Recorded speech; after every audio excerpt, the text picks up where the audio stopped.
foremost, Coach, this is your first offseason as a head coach of a Division I football program. How has it just been kind of different going into the offseason compared to years prior?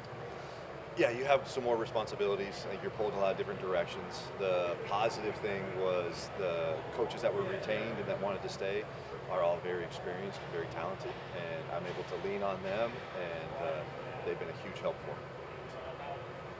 Coach Andrew Bowlby at WUB, you told us in April at the spring game that the offensive line was a work in progress.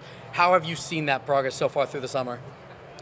I think they've developed a great relationship with Coach Thompson.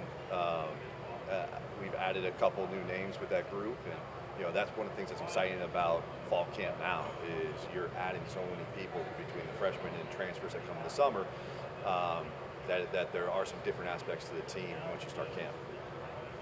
Grant Key for WUB. Is there anything set in stone within the trenches? I know that's been a big talking point of how much turnover has been there. I know fall camp starts next week, but is there anything that you have just ready to go? Guys are going to have like a certain position or a certain role?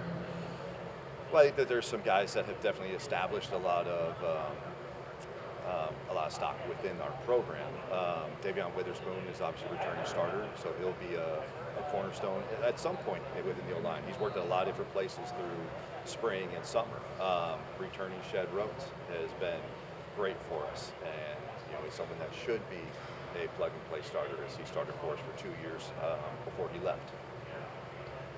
The linebackers got obviously a lot of turnover with two guys leaving in the portal, but now you had two experienced Division II guys, and Cam Hallbaugh and Mikael Williams. What have you seen from them so far throughout the offseason, and how excited are you for their progression going into the year?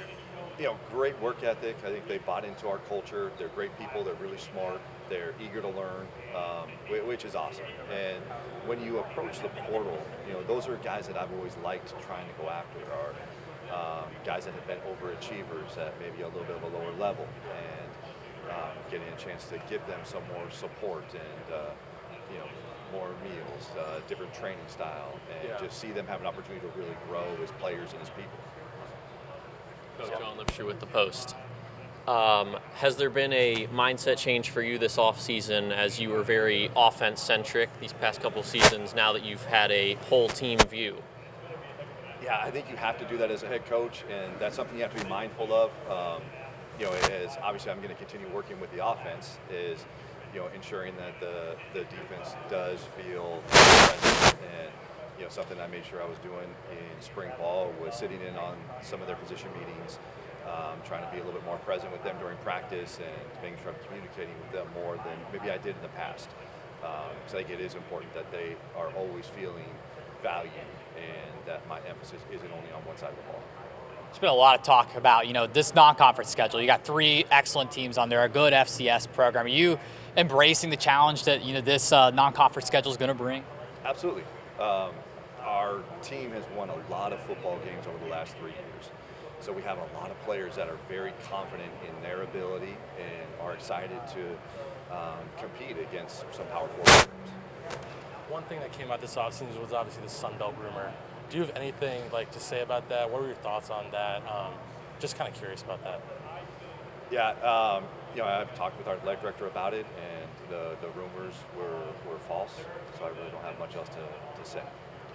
As a first-year head coach, and now you get this new role, you get to experience 6-7 months of an ever-changing sport. Is there anything about your perspective on certain things within the sport, whether that be transfer portal, NIL, anything like that has kind of changed a little bit in your head?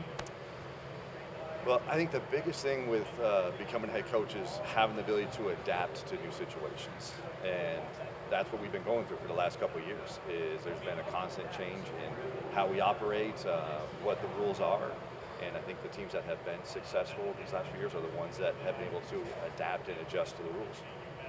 Is it at all difficult to keep guys focused on this upcoming season and not thinking back to, okay, last year what worked, we can just do it again? Is there anything that you have to push to them so that they continue to chase perfection, as Parker said? Yeah, I think you're always pushing on becoming the best version of yourself. And when you have as much turnover as you have from year to year, there's some guys that were a huge part of that championship team last year, and there's a lot of guys that had no part of it. So you're really trying to bring the new players along within your culture. And I think because there is so much turnover, it does make it an easier transition to just move on to the next season. health-wise, everything's good entering fall camp. There's nothing out of the ordinary in terms of just player status with health. Nothing to report on right now. No, we're excited to get started with practice for sure.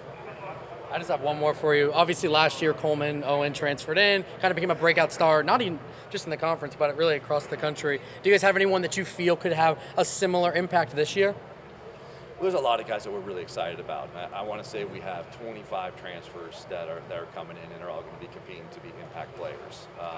Someone that I'm really excited that is returning to our program, obviously, is C.A. Binker, and was a huge part of our program my first 2 years here. And I'm excited for him to have the opportunity to make an impact in his final season. Kind of building off that, the running back room, again, for a second year in a row, it's very, very deep. I know the talk at the beginning of last year was, you could have 2-3 back system. Is that kind of your plan again this year? So we'll always rotate 2 guys. It's hard to get 3 in a lot, but there will be 2 that play quite a bit.